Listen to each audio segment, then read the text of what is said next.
আসা হচ্ছে।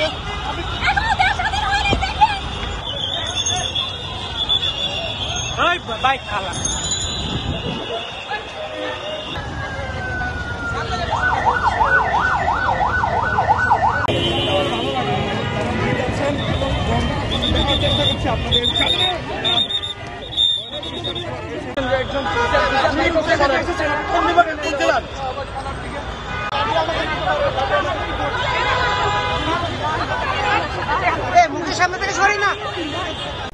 দর্শক, আজ থেকে সকাল থেকেই রাজধানীর শাহবাগে প্রাথমিক সহকারী শিক্ষক পদে যারা পরীক্ষা দিয়ে চূড়ান্তভাবে নিয়োগ পেয়েছেন তারা কিন্তু আজ অষ্টম দিন চলছে, তারা শাহবাগে কর্মসূচি পালন করছেন।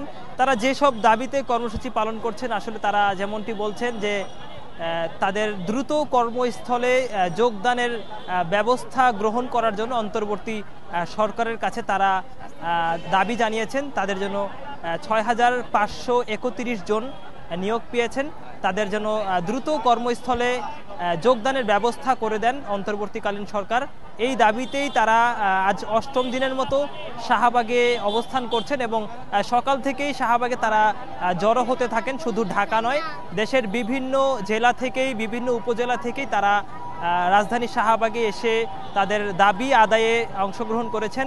তারা বলছেন যে তাদের দাবি আদায় না হওয়া পর্যন্ত তারা রাজপথ ছেড়ে যাবেন না এবং অন্তর্বর্তী সরকারের কাছে তারা অনুরোধ জানিয়েছেন তাদের দাবি আদায় না হলে তারা লাগাতার কর্মসূচি ঘোষণা দিবেন। এবং আজ সকালের পর থেকে অর্থাৎ দুপুর থেকে কিন্তু তারা শাহবাগে অবস্থান নেয় এবং সড়ক অবরোধ করে তারা তাদের দাবি আদায় করার জন্য বিভিন্ন স্লোগান দিতে থাকে। এই সময় শাহবাগ থানা পুলিশ কিন্তু কঠোর অবস্থানে তাদেরকে সরিয়ে দেওয়ার চেষ্টা করে। শাহবাগ থানা পুলিশ কঠোর অবস্থান নেয়, তাদের সরিয়ে দেওয়ার চেষ্টা করলে তারা শাহবাগ সড়ক ছেড়ে যাবেন না এবং পুলিশ এক পর্যায়ে কিন্তু তাদের জলকামান নিক্ষেপ করে এবং তাদের সরিয়ে দেওয়ার জন্য কিন্তু অনেক চেষ্টা করে, কিন্তু তারা রাজপথ ছেড়ে যাননি। অবশেষে কিন্তু আমরা দেখেছি যে বেশ কয়েকজনকে আটক করে শাহবাগ থানায় নিয়ে যাওয়া হয়েছে। এর মধ্যে বেশ কয়েকজন মহিলা আমরা দেখেছি এবং কয়েকজন পুরুষকেও এই আটক করে শাহবাগ থানায় নিয়ে যাওয়া হয়েছে।